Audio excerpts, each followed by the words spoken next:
Big welcome to today's guest, Corey Poirier. Yeah, kind of like a modern-day Napoleon Hill. Sir Corey Poirier.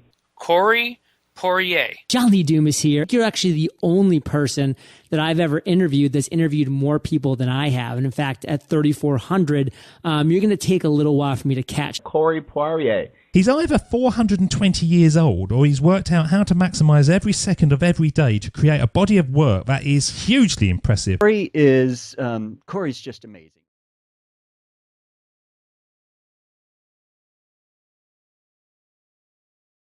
Other than Myers-Briggs, everyone that I've ever heard of is going to talk about the same 4 personality types that I'm going to talk about today.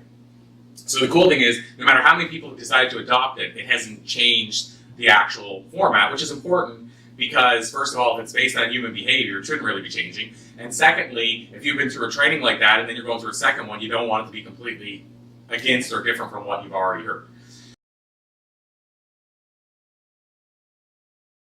What was happening before that, right? A Red would walk in, start talking to Roger, basically thinking in their head, I only have a half hour for lunch, and Roger's like, hey, what's up? And then a half hour's gone past, and they're going, I gotta get going, and Roger's still talking. So what do you think happens, right? The personalities mesh, that Red walks away and says, I can't deal with him. I don't have enough time to make this happen. So Roger finally recognized that. Again, I went through this myself, so I know what the pain Roger went through with this. But Roger recognized it, and what he started doing is he started adjusting to Reds. And he told me that the next sale he made to a Red was his biggest commission check as a PEI realtor that he'd ever made in 10 years. And then the light bulb went off. He said, this is the personality type that I haven't been able to sell to. And what he found out, which you'll find out as well, the Reds, typically speaking, make most of the decisions. They usually have more money. They usually can buy the higher-end stuff. They usually like the higher-end stuff. You see where I'm going with this. So if you can sell to them, your upsells are going to be easier, your cross-sells are going to be easier. One thing I can tell you about fears is they don't necessarily go away. You're always going to probably discover something outside your comfort zone.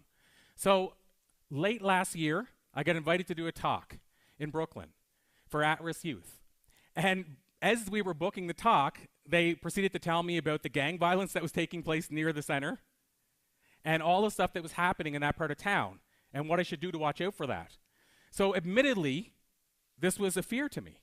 It was outside my comfort zone.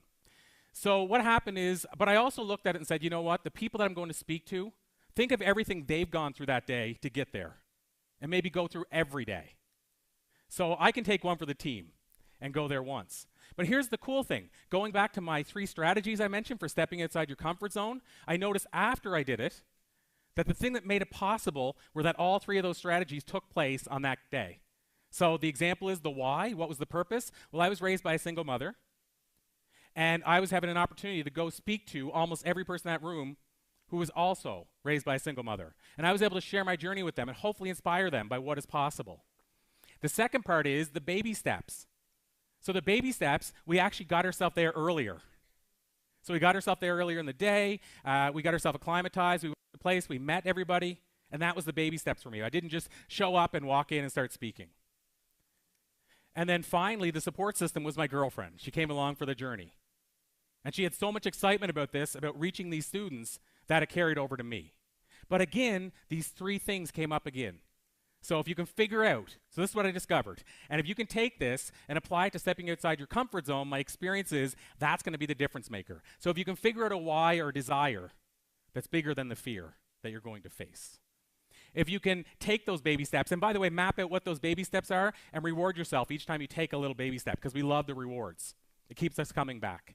And then finally, if you can get a support system for you to help you step outside the comfort zone, make it public that you're going to do this. Get some cheerleaders to help you. That's what I discover makes the difference. And why should you bother? Because you're going to discover the warrior within you if you take these steps. My experience is the people that take these steps end up having the type of life they've always wanted to have. So in other words, they have that bigger, that bigger experience life. They end up having, maybe they find their passion and purpose. Some people, I don't know if you know the stat, but they say that some people go their whole life without ever discovering their purpose. If you could take some steps outside your comfort zone and discover your purpose that much earlier, wouldn't it be worth the journey? So become that warrior within. Thank you so much.